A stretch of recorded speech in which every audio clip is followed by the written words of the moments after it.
होता है कि आत्मा मर जाती बिना फल के? नहीं, उसका बेस्ट रिजल्ट है, उसका बेस्ट रिजल्ट है। कैसा रिजल्ट है? ऊंची आवाज से बोलो, उसका बेस्ट रिजल्ट है। और जब वो बोया जाता है वचन के द्वारा हमारी जिंदगियों में, और उसका बड़ा असर हमारी लाइफ में एंटर करता है। हालेलुया। लेकिन अगर वचन हाथ में है और वचन कुछ कह रहा और आप कुछ कर रहे हो, तो फिर आप प्रभु के साथ पंगा लेकर जी रहे हो। आपकी जिंदगी अभी वचन पर टिकी नहीं। ये वचन उठा लिया, दिखा लिया, हाँ, और बस सुन के कहीं पर रख दिया, उसके बाद अपनी करते रहे। ऐसा नहीं चलेगा। ऐसा आपकी प्रार्थना वाले जीवन में नहीं चलेगा। ऐसा आपकी आत्मिक जिंदगी में नहीं चलेगा। ऐसा दुनियावी जिंदगी में भी नहीं चलेगा। हालेलुया। लेकिन अगर आपको लगता है कि जैसे आप सोचते हो, जैसे आपका मन करता वैसे सभी रिजल्ट आने, तो फिर वो फेक रिजल्ट होंगे। फिर वो रिजल्ट्स जो है वो फेक होंगे।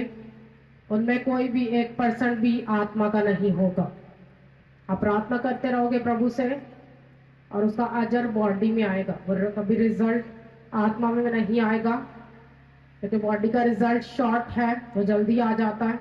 आत्मा वाला थोड़ा लंबा है, वो देर से आता है। वो स्पिरिट वाला देर से आता है। उसके लिए आपको प्राइस पे करना पड़ता है, उसके आप बोना पड़ता है, प्रार्थनाओं में मन लगाना पड़ता है, दुनिया से मन बाहर निकाल कर।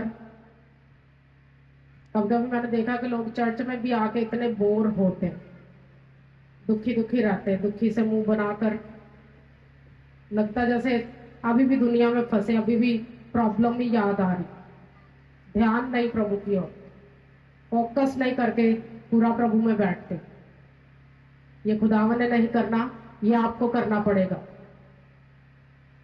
इसके लिए आपको मेहनत करनी पड़ेगी, और इस शर्म को छोड़ दो जो प्रभु के सामने आती। गंदी बातें करते समय नहीं आती है ना, वो सुनने टाइम भी नहीं आती। वो प्रभु के घर में क्यों आती शर्म? वो प्रचार करने में ही क्यों आती? वो टेस्टिमनी देने में क्यों आती? जिन गवाहियों को आप खुल के नहीं बताते कि प्रभु का फायदा हो, उसी कलीसिया में फायदा हो, या हेवन में कोई मेरा भी हिस्सा जाए, वो गवाही शैतान खराब करता है। उस गवाही को यूज करता है, आपकी जिंदगी को खराब करता है। आपको लगता है गवाही आई थी पिछले साल, इस साल क्या? वो जो पिछला रिजल्ट आया था, वो पिछले महीने वाला, इस मंथ क्या? क्या इस मंथ बस गुजारा करना है, या आए और बैठ कर फिर वापस चले गए? क्या कुछ स्टेप भी लेना है? कलीसिया बताएं, बताओ, मुंह से बोल के बताओ, कौन सा स्टेप लेना है? तो जो पिछले ही ऑयल मीटिंग पे सुना था कि स्टेप लेना है, उसके बाद चर्च में बने नहीं रहे। हाँ, आप जब चर्च में आते हो ना, आपका आना मायने नहीं करता। जब आप आते हो, आपका प्रभु की हुजूरी में आना मायने नहीं करता। पूछो क्यों? क्या प्रभु के लिए आते ही नहीं, अपने लिए आते हो? हाँ, और जब प्रभु के लिए आते हो ना, वो आपको देखता है, वो अपने हेवन को ओपन करता है, और आपकी प्रार्थनाएं कभी रुकती नहीं। हालेलुया। फिर आपकी प्रेयर्स कभी रुकती नहीं। आप जो प्रभु से मांगते हो, उसका समय पे जवाब आता, समय पे आंसर आता है। हालेलुया। मेरे साथ अपनी बाइबल को खोलो,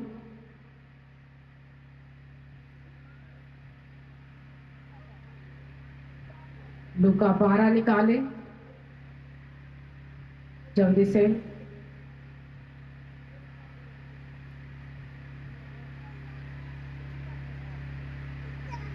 कोई भी बीच में सोए नहीं। लूका 12 निकाले, मैं इसकी 13 आयत से पढ़ूंगी।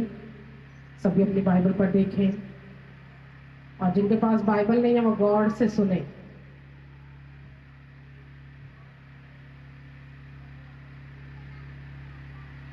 वचन में लिखा है, फिर भीड़ में से एक ने उससे कहा, आए उस्ताद, मेरे भाई से कह कि मिरास का मेरा हिस्सा मुझे दे। उसने उससे कहा, मियाँ, किसने मुझे तुम्हारा मुंसिफ या बांटने वाला मुकर्रर किया है?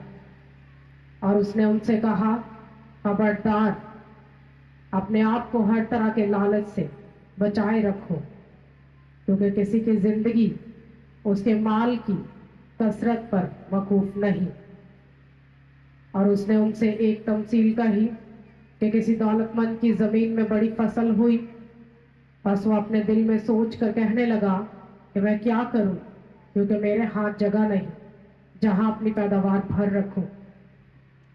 उसने कहा, मैं यूं करूंगा कि अपनी कोठियां ढाकर उनसे बड़ी बनाऊंगा और उनमें अपना सारा अनाज और माल भर रखूंगा, और अपनी जान से कहूंगा, आए जान, तेरे पास बहुत बरसों के लिए बहुत सा माल जमा है, चैन कर, खा पी, खुश रह। मगर खुदा ने उससे कहा, आए नादान, इसी रात तेरी जान तुझसे तलब कर ली जाएगी। बस जो कुछ तूने तैयार किया है वो किसका होगा? सब बोले आमीन। हालेलुया। वचन कहता है कि भीड़ में से एक बंदे ने आके प्रभु यीशु मसीह से कहा कि वो जो मेरे भाई ने मुझसे उधार लिया ना, उससे बोल के मुझे वापस लौटा दे। और प्रभु ने उसको क्या कहा कि किसने मुझे तेरे ऊपर मुझसे या रूल करने वाला चुना, ठहराया? कि दिया तूने, हाँ, दिया तेरे भाई ने, और मैं उसको मना करने जाऊं या फिर मैं लेने जाऊं? क्या बोलते? वचन कहता है कि जो कोई तेरा भाई या तेरा पड़ोसी तुझसे कुछ मांग ले तो उससे वापस लेने के लिए तलबगार ना हो। वापस लेने के लिए उससे पूछ भी मत। और मालूम है, तो वचन कहता है कि लोग जो हैं वो गरीब को उधार देते, वो एक स्ट्रेस वाले बंदे को जो ऑलरेडी प्रॉब्लम है उसको कर्जा देते ताकि वो उसको पे ना कर सके, और फिर श्राप पे श्राप जीवन पे आते रहे। कैसा ही है ना? बताओ, ये कर्जा लेने के बाद लाइफ अच्छी हो जाती, अच्छी हो जाती। बहुतों ने लिए हैं, सुकून में हो ना कि दुखी हो? कैसी लाइफ है? कैसी लाइफ है? पूरी प्रॉब्लम में, है ना? और वचन कहता तुम्हें सेंस नहीं है वचन के मुताबिक चलने की, और ऊपर से आके मुझे बोलता है कि जाके मेरे भाई को कह के जो उधार लिया ना मुझे वापस कर दे। तो प्रभु ने कहा कि खबरदार, तुम में से कोई भी बंदा किसी चीज के लिए लालच करके अपने आप को ना भरमाए, क्योंकि तुम्हारा माल तुम्हारे स्वर्ग जाने की वजह नहीं है। तुम्हारी आशीषें, तुम्हारी ब्लेसिंग्स जो हैं, जो तुम्हारे हाथ में है, वो स्वर्ग जाने का कारण नहीं है। वो तुम्हारे लिए राइट मार्ग नहीं है, वो सीधा रास्ता नहीं है। वो सिर्फ आपकी जरूरतें हो सकती, वो सिर्फ समय पे जरूरत पूरी आने वाली हो सकती जो आपके पास है, लेकिन वो आपको माल, वो पैसा स्वर्ग नहीं लेकर जाएगा। अगर आपने अपना भरोसा उस पर टिका के रखा है तो फिर उस पैसे से तो मेडिसिन खा के भी हम चंगे नहीं होते के होते। हाँ, एक गोडे की पीड़ तक नहीं जाती, 6-6 साल लोग मेडिसिन खाते रहते। और जिससे हम फायदा लेना चाहते हैं ना, एक्चुअल में वो हमारा फायदा नहीं, वो हमारी जरूरत हो सकती, वो हमारा फायदा नहीं हो सकता। आपको जो चीज फायदा देने की है वो प्रभु का पवित्र आत्मा है। आमीन। जो आज कलीसिया में किसी में भी बसा हुआ नहीं है। मानते हो? जो हमारे बीच में बसा हुआ नहीं है। अगर पवित्र आत्मा बीच में बसा होता ना, तो कब के पाप से मन फिरा चुके होते। कि गंदा बोलना उसी दिन से छोड़ दिया होता, उसी दिन से आंखों से गंदा देखना छोड़ दिया होता।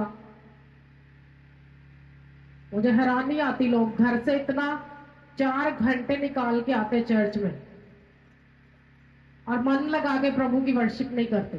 ध्यान उधर ही है ना, ध्यान दूसरों की तरफ, आंखें खुली।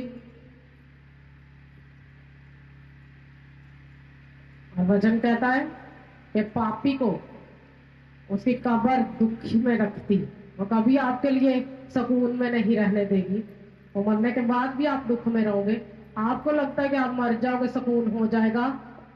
हाँ, एक पापी को सुकून नहीं होगा, वो मरने के बाद भी नहीं होता। ना तो आत्मा कहीं शांति पाती। इसको जगाओ एक मार के। हाँ, ना कभी आत्मा शांति पाती है, और बॉडी तो पहले दुख में रहती है। वो इस धरती पे भी दुख में रहती है। सीधे खड़े हो जाओ, सीधे उठ जाओ जल्दी से। वो बॉडी जब नाश होगी ना कब्र के बीच में, वहां भी दुख ही पाएगी, सूख जाएगी। लेकिन एक धर्मी जन की बॉडी कभी कब्र में भी खराब नहीं होगी, वचन कहता है। अब सोच लो कि वो गंदा बोल के, अपना मुंह गंदा करके प्रभु के सामने पापी बन के रहना है, वो गंदी बातें कर करके प्रभु को चिढ़ाना है। हम अपने करैक्टर से प्रभु को कहते हैं कि प्रभु मैं नहीं तेरा, हाँ मैं बिल्कुल तेरा नहीं, मैं काम में, मैं अपने हाथों की कमाई में तेरा नहीं, हाँ मैं लेन देन में तेरा नहीं, और जहां वचन की बात बोली जाए वहां तो मैं बिल्कुल तेरा नहीं।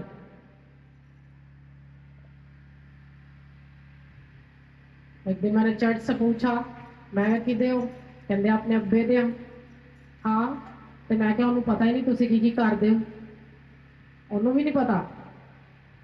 हाँ, जितने पाप करते हो उसको भी नहीं मालूम है। तो अगर अपने स्वर्गीय पिता के बन के रहे ना, तो कभी उस बॉडी वाले अब्बे को भी आप कभी धोखा नहीं दोगे। आमीन। आपका आमीन ऊंचा होना चाहिए।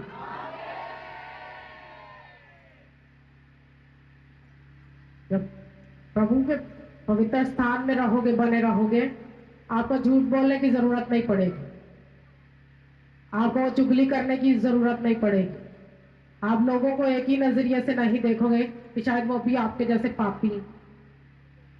आप प्रभु के दासों को भी उसी नजरिए से नहीं देखोगे। हालेलुया, जोर से बोलो हालेलुया। तो बंदे को बड़ा गुमान था अपनी ब्लेसिंग पे। उसको लगता था इतना मेरे पास के रखने को जगह नहीं, तो मैं अपनी कोठियां ढा के उससे भी बड़ी बनाऊंगा, उनमें भर लूंगा और अपनी जान से कहूंगा खा पी ऐश कर, हाँ मौजे करती, जैसे लोग करते। रोज की कमाई, रोज की दिहाड़ी कमा के भी कहते कल देखांगे, है ना। जालस वाली लाइफ, एक श्रापित लाइफ जीते। ये श्रापित लाइफ है कि आपके हाथों के काम सफल नहीं, ये श्रापित लाइफ है। आपकी वाइफ आपके लिए ब्लेसिंग का कारण नहीं, ये श्रापित लाइफ है। आपने बोया नहीं, वो काटा नहीं। आप अपनी लाइफ को बेस्ट नहीं बोया, बेस्ट काटने को नहीं मिलेगा। धरती पे शर्मिंदगी उठानी पड़ेगी, फिर मुंह दिखाने के लायक भी नहीं रहेगी। आज लोगों को पता है टेस्टिमनी देने से शर्म क्यों आती, गंदे काम नहीं छोड़ना चाहते, उन्होंने लगता फिर हो जाना बीमार। आपको क्या प्रभु झूठा लगता है कि प्रभु के काम फेक लगते हैं? वो परमानेंट हीलिंग्स है। प्रभु ने एक बार छुआ ना, वो कभी खराब नहीं होगा, वो अंग कभी खराब नहीं होगा। आपका आमीन ऊंचा होना चाहिए। जिसको प्रभु ने छू के चंगा किया वो दोबारा फिर कभी खराब नहीं होगा। बस पाप से बचे रहना, हाँ, पाप करने से बचे रहना, पाप से बाहर रहना, और अपनी किसी चीज पे भी भरोसा बना के ना रखना कि मुझे ये स्वर्ग लेके जाएगा। हाँ, किसी पैसे के ऊपर अपना मन टिका के मत रखना कि शायद ये होगा तो सुकून होगा लाइफ में, है ना। अमीरों के पास भी बहुत है, सुकून नहीं। और जिनके पास प्रभु यीशु मसीह है उनकी लाइफ का फाइनेंस उनके पैसों से नहीं चलता, वो प्रभु की दया से चलता है। हालेलुया, जोर से बोलो हालेलुया। लोग आपको देखेंगे, इतने काम, ये रोज ही आते, ये रोज ही जाते। हाँ, प्रभु की दया बड़ी है, वो रहती लाइफ के ऊपर, वो रहती वंशों के ऊपर। तो पाप छोड़ा ना, उसका असर भी आया लाइफ में, वो ब्लेसिंग भी एंटर की है लाइफ में। आप छोड़ दो पाप, बरकतें एंटर करेगी। आप छोड़ दो झूठ बोलना, वो मसा एंटर करेगा आपके जीवन में।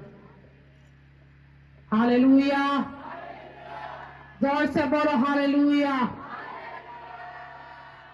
नहीं, ये जोर वाला नहीं था, चिल्ला के बोलो हालेलुया। रोटी खा के आए हो ना? हाँ, जेड़े नहीं खा के, जेड़े खा के आए उन्होंने पूछ रहे, आपका हालेलुया ऊंचा आना चाहिए। चिल्लाओ चिल्लाओ हालेलुया, जोर से चिल्लाओ हालेलुया।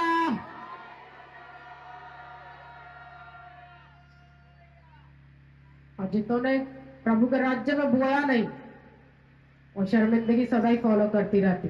उनके घर में, बच्चों में चीजें ही पूरी करने में रहते हैं, पूरा महीना गुजारा करने के लिए इकट्ठा करते रहते हैं। हाँ, अगर एक सफल लाइफ जीना चाहते, एक सक्सेसफुल लाइफ जीना चाहते, आपको अपना भरोसा इस धरती की चीजों से हटाकर प्रभु के वचन पे लगाना पड़ेगा। आपको अपना भरोसा उन चीजों को त्याग कर प्रभु के वचन पे लगाना पड़ेगा। आपको फल लाने वाला बनना पड़ेगा। फिर समय पे फल लेकर आओ, कि प्रभु श्राप ना दे, वो आपको टेस्टिमनी दे। हर मंथ की टेस्टिमनी आपकी पिछली से ज्यादा स्ट्रांग हो। हालेलुया, वो हर मंथ की गवाही पिछली से बड़ी हो। हालेलुया, अपने हाथ को ले रहा, थैंक यू जीसस बोलते हुए। मुंह से बोलना है, मुंह से, अंदर से आवाज आनी चाहिए। दोनों हाथों को लहराकर धन्यवाद प्रभु यीशु मसीह।